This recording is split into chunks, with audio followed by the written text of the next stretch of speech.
But with that, let us get into the topic at hand, which is a big story today, which actually broke on Monday here, shortly after we finished our last stream. But this is the first main channel stream we've had since then. I know that you already covered it on After Dark, that you also should be checking out. But the Acolyte is no more. And we know this because someone in Disney, as I covered in my video, saw fit to leak to Deadline Hollywood that the series has actively been cancelled, which is something that doesn't really happen. Whenever something is cancelled, the only way we learn about it, if it's a regular show, is that whenever fall pickups are announced, it's not in those lists. That's how we usually learn about cancellations. When it comes to streaming shows, we generally don't hear that they're canceled. We just hear not renewed yet. Well, what is well, I was going to say, I mean, that you kind of get an idea when a show is going to be canceled because they usually go out on a campaign to say, save our show. This is true, yeah. And we got one of the same things here. And this is how I was not surprised to hear this finally. I mean, I figured it'd be like you just said, we just wouldn't hear about it till, the show never happens. Well, that's what happened with Obi-Wan Kenobi, for instance. Book of Boba Fett. We never heard. They're not happening. Only are still waiting. We got a hint that Book of Boba Fett 2 is not happening. We got the hint. But, Tamir Morrison himself, I think, said something here recently in an interview. I think I sent that to you, but yeah. Yeah, and that's the kind of hints that we usually get. What we don't usually get are studio sources letting the trades know this shit is done for. That we usually don't get. Yet that is what happened with the Acolyte. When Disney insiders, we don't know if it's Disney or Lucasfilm, but we know it's someone that comes from that whole corporate structure somewhere, reached out to Deadline Hollywood to let them know that this isn't happening anymore. Paul, as a former network executive, I mean, I know you were there before the realm of streaming, but as a general thing, just applying your knowledge from that to now, why would someone leak that it has been cancelled, embarrassing everyone so thoroughly in the process? You think it was a purposeful leak? I think so, yes. I mean, because if it wasn't, as Tom said earlier, we would just be getting more and more campaigning. Like, come on, let's get going. Let's get fans riled up. Leslie Headland tried that. Hashtag save the Acolyte. Exactly. And never once trended even afterwards. And then suddenly, boom, it's done for. We get so that didn't happen before. Yeah, Tom's right in the sense that it could be leaked by someone who actually wants to save the Acolyte. And if it's not leaked early enough, then there wouldn't be enough time to mount a campaign, right? So if we find out 6 months later, just from regular Disney news, that the Acolyte is now done, there's really no momentum left at all. So it could come from someone who wants the Acolyte to stay. It might not be from someone who wants it to go. Right. Well, the other side of it is, and I think this is also likely, is that publicly somebody has to be to blame for this. And I think Andre pointed out in his video, it's pretty obvious who they're setting up to take the blame for this.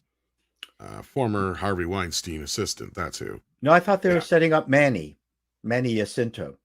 Oh, it was actually canceled on his birthday. But it was kind of a fuck you to Manny. So, I mean, there's a lot of things that swirl around in a production. Is that people want to know whether it's going to be picked up so they can buy their house in Bel Air. They've got plans. People have plans.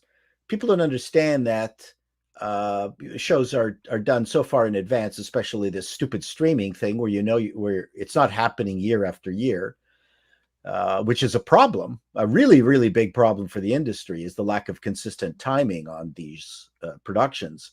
But now he has to go and get a job, which otherwise he might not have needed another job between the next Acolyte production, right? So it has an effect that way, but I doubt if it was leaked for the benefit of the actors to let them know whether they're free to go. That's one important aspect. I only put that forward because that is important. That is important. So if I'm a person who hates the show, what's my motivation to leak it out? I mean, to embarrass people.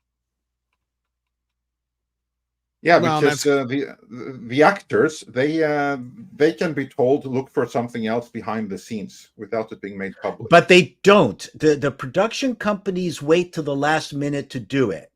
It's not a great way to deal with actors, but that's just the nature of the business, is that they are quiet pretty much until the last minute. They don't want the actors running off. So it's very unfair for the actors, but that's usually what happens, is that the production companies are assholes and don't tell the actors. They give them enough That's the time. life in the big city, I guess. Yep, that's the way it goes. Yeah. Oh, we have some nice did you guys see reactions this? here. Let's see this. Yeah, so Stephanie, one of our toxic femme, actually put this together. She said she has way too much time on her hands on TikTok, I guess.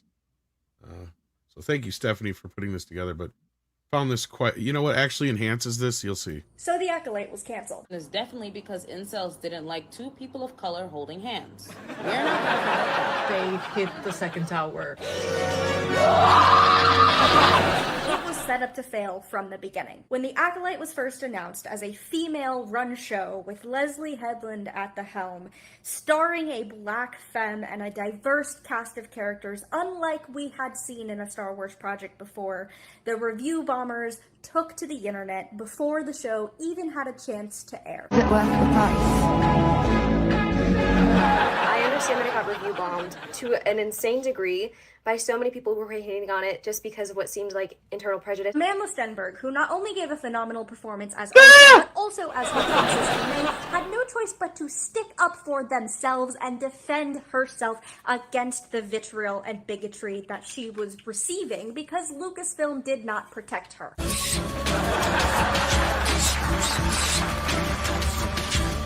The supposed Star Wars fans were divided, and by that I mean incels of the internet and of Twitter. Managed to pull the lovers so well. Lucasfilm didn't do anything to protect the cast and the crew of the Acolyte. Why can't the girls have fun things for the girlies? Why?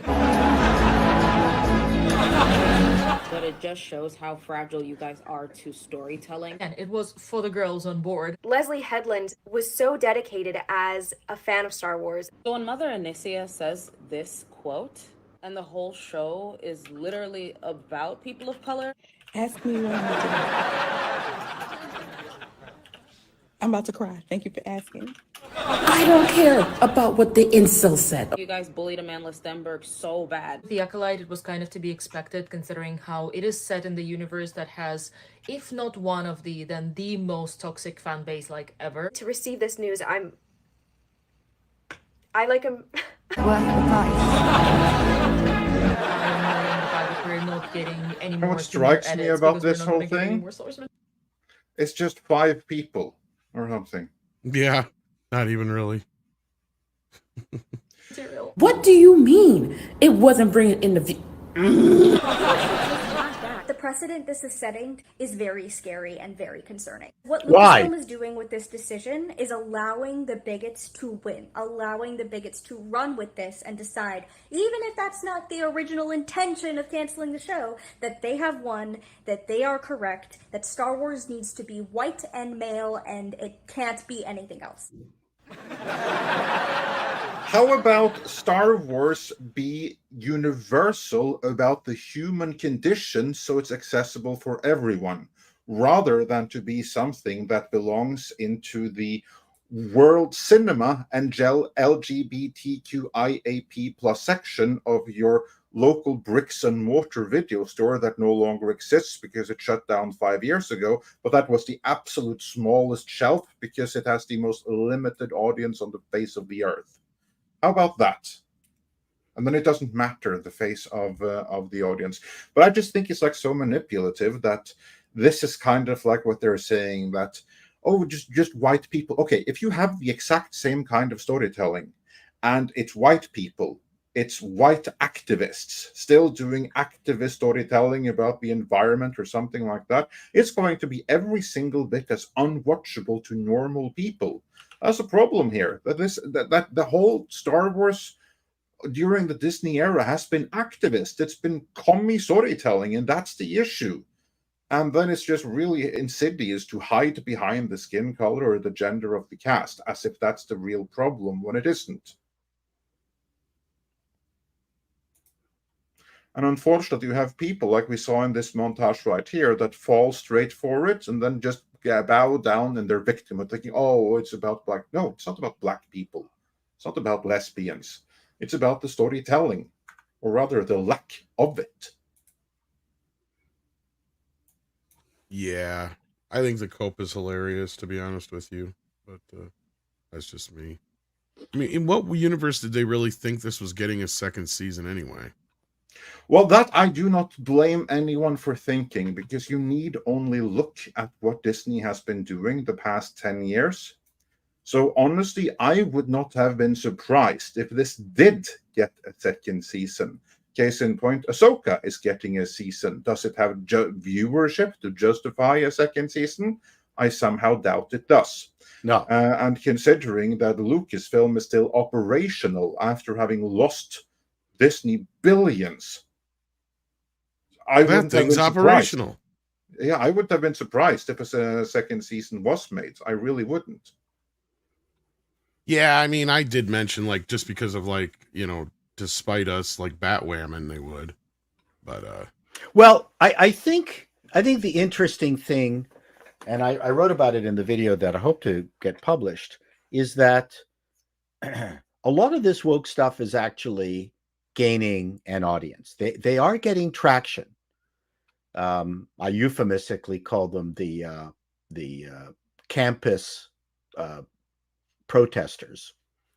But you're not wrong. No, it's the same group of people, colored hair, purple hair, pink haired people, and with a certain global view. And they are gaining. Like I like reading the posts from the people who liked the Acolyte. It was really interesting. They are genuine. They genuinely like it, but it's a different show, a different group of people, and the biggest problem is that there's not enough of them. The other thing that I mentioned in my video is that a show being bad is not a criteria for renewal. So while we talk about the quality of the show, I make fun of this all the time. Bad is not one of the data points. It's numbers and budget. That's really the only issue when it comes to a TV show. And even a really great TV show, and I've mentioned Crime Story before, was canceled purely because it was too expensive, even though it was really successful, The Michael Mann Show, and groundbreaking. So TV and entertainment is a cruel mistress, right? I mean, it's just the nature of the game. And in this particular case, Leslie did not have as much schlep as Filoni has with the wretched Ahsoka. Ahsoka shouldn't have gotten a season 2, but he obviously is in a better position than Leslie. That's really what no one is talking about. That's partially true, but I disagree that they're growing an audience. I think they Acolyte are. It's just I don't small. know about that. No, well, it's tiny. But I am seeing more and more people who like this stuff. Yeah, I mean, that's all I'm saying. I can see how you could perceive it that way, but I think it's more so just the same group of people doing the same shit they've always been doing. They're just doing it louder. Like, I really don't feel like they're gaining it, because otherwise, and the reason I say this, Paul, is the proof would be in the pudding, right? Like, a show like The Acolyte would have done better than Ahsoka or close to that when it didn't, right? Like, right now we're sitting at a point where Mandalorian was the biggest show of the whole thing so far. Obi-Wan had some of the best ratings, but it fell off a cliff near the end. And Ahsoka has probably middling at best ratings. Otherwise, the rest of the shows down the line, you know, even Boba Fett, as far as we know, is not going to get a second season according to the Star, right? So, and Boba Fett is the most popular character, arguably, in Star Wars. What? So So I don't really feel like they're gaining anything anywhere, any kind of ground, or a show like this would. And again, I stand by the only reason we're getting this news right now isn't because somebody's pointing at it and going, ha ha, like Nelson. I sincerely think that somebody in Kathy's camp put this out there as basically to take the blame off of her and try to start to put their laser beams onto Leslie Headland instead. Okay, so let's they need a fall guy. Sure. So you've zipped ahead there. Let me just go back to this audience thing. You're comparing the audiences of all the Star Wars properties as potentially the same. That's not my point. My point is across different shows that have come out, and I'm just going to throw this out, it's more of a comparison to Velma and other similar shows that have zeroed in on this hardcore female audience. The Ahsoka was too alien, too weird. It was not in the same category. Boba Fett, absolutely not. That's not the same audience.